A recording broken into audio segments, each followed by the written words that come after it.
Hello. Today, I would like a YouTube video to bitch about some stuff. I've noticed that there is a vast array of videos on the interweb bitching about various subjects. I would like to bitch about a various subject today, and also, at the same time, suggest methods for self-help and self-improvement.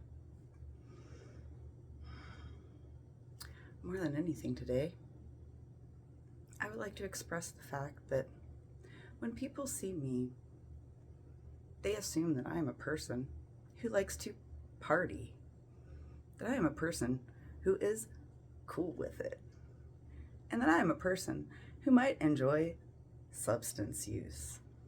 Now, I would like to say, fuck you if you think that.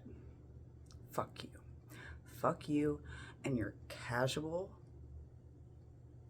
passive-ass attitude towards substance use.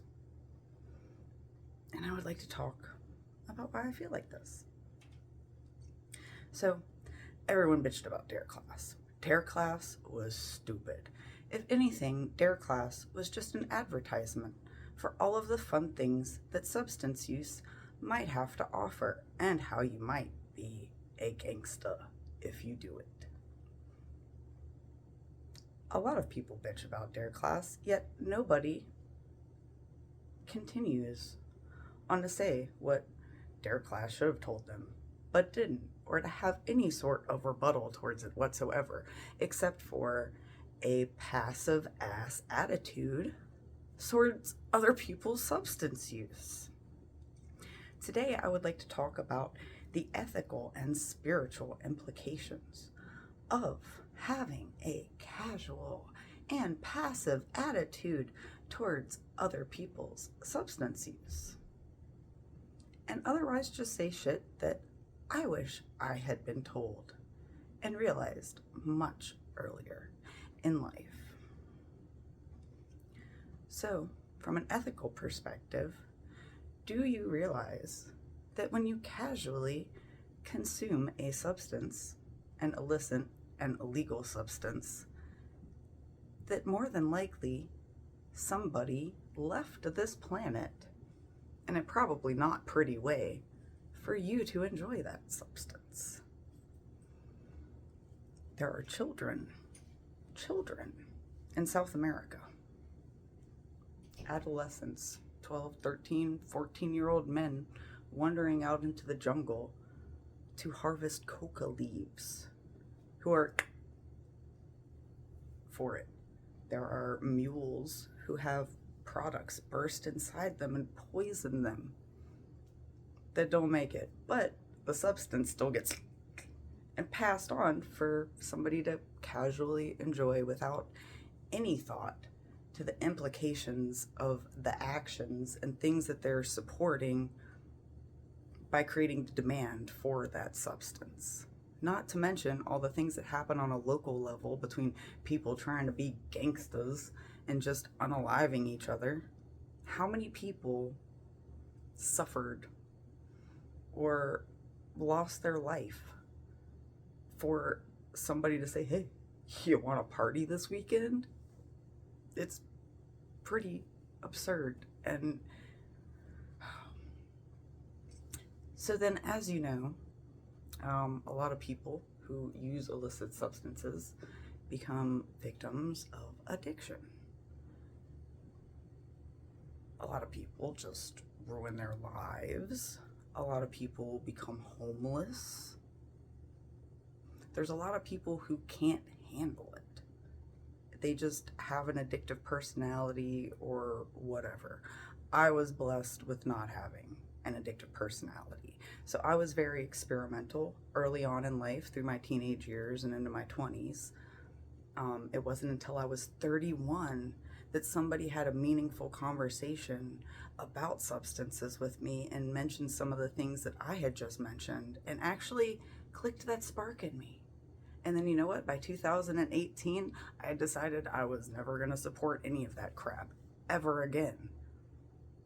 And I've been completely sober ever since, Cali sober, because God gave us seed-bearing plants to use, in my opinion. I know that makes me kind of a hypocrite. I'm working on it, you guys.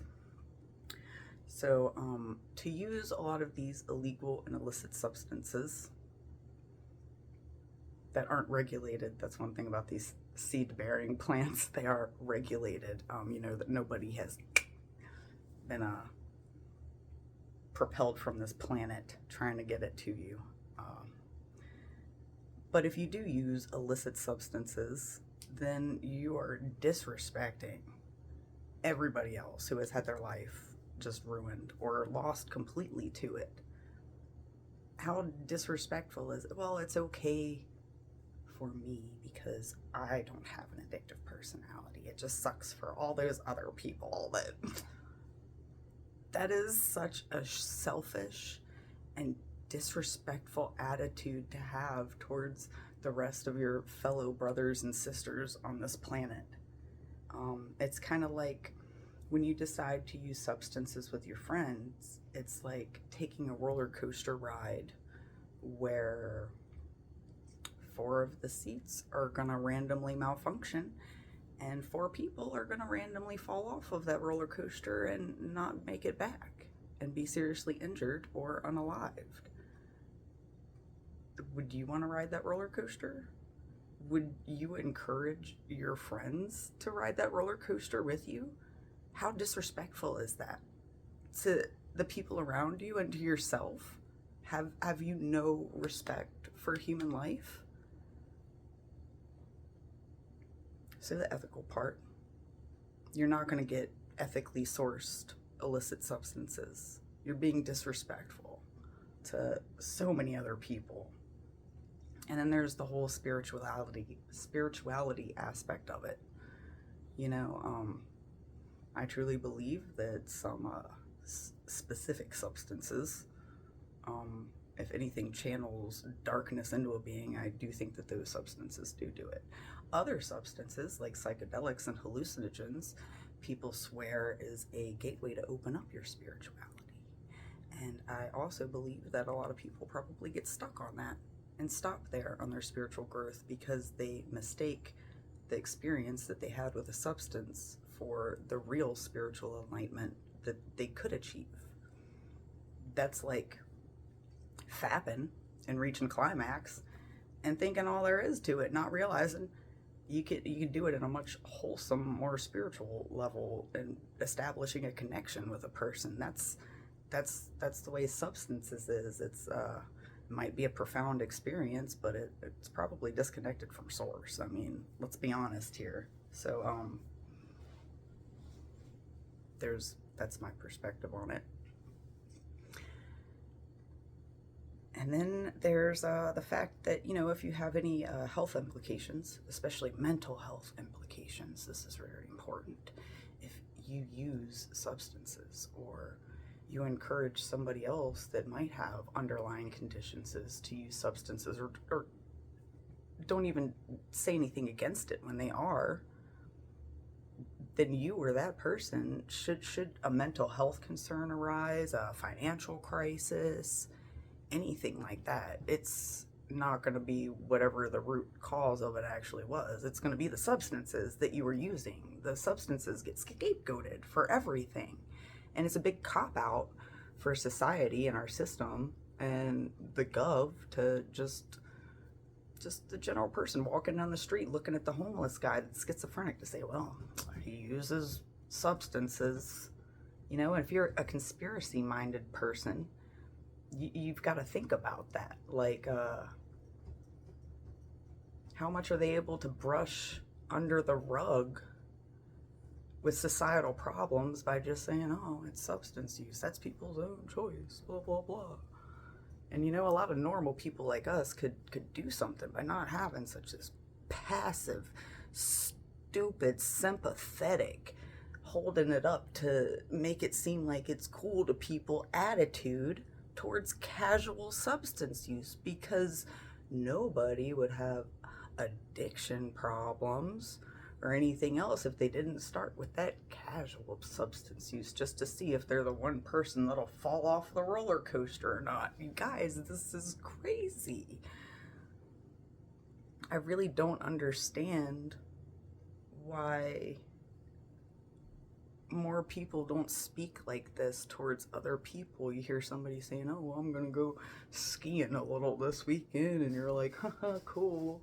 Even if in your head you're like, man, that is the dumbest thing. Like, you should look that person straight in the eye and be like, hey, somebody probably left the planet for you to have that. Are you cool with that? And you know what? What are you gonna say to somebody that says that to you? It's probably going to stick in your head. It might plant a seed. And that's what I hope to do today by coming on here and going on a freaking rant about substance abuse. But I've had a passive attitude towards it a lot of my life. It's been about 7 years or so. I'm not doing math right now, but I've been straight and sober for a while and adamantly opposed. And I think that more people should be. I think it would improve the planet, society as a whole. Got some notes here because I actually thought it was that important that I should make sure to hit points in this. Let me make sure I got them all real quick. I think I pretty much did. I tried to film this video once before and I went way over on it and I wasn't happy with my ramblings. So I'm redoing it now. But anyways, I guess that's really all I have to say. Don't do substances, kids. And I hope that this isn't the first time you've heard some of these pointers brought up, because it took me 31 years in life to have somebody actually sit me down and look at me and say, hey, is it worth it? Look at what you're supporting. You don't want to wear Converse because they were bought out by Nike and they're exploiting workers in some foreign country, but you're willing to, you know. And what can you say to that? What can you say to me right now for saying, oh, it's okay, you know? And a lot of people will say, oh, well, you know, it's pharmaceuticals, so I know it's safe. Bruh. Do you know how many people have pill presses these days? And all the fent going around and stuff? Like, it's not safe to experiment. How about you experiment with your something else? Not substances. That's what, if there's a darkness in this world, that's what it wants you to do. Don't discredit yourself by using substances. Be a light in the world by encouraging other people to not go with the flow and just casually use substances, even if they don't have an addictive personality. Because I know I didn't have an addictive personality, but I still never told anybody that what they were doing was wrong and acted like it was okay. And that's supporting a whole industry of destruction and loss of human life, of sorrow. We need less stuff like that in the world. Is it really worth your little weekend outing to support that industry and that darkness in the world? I hope not. I really hope not. And if you think it is worth it, then ask yourself some serious questions about why you feel like that. I think that's all I have to say. You guys live a beautiful life.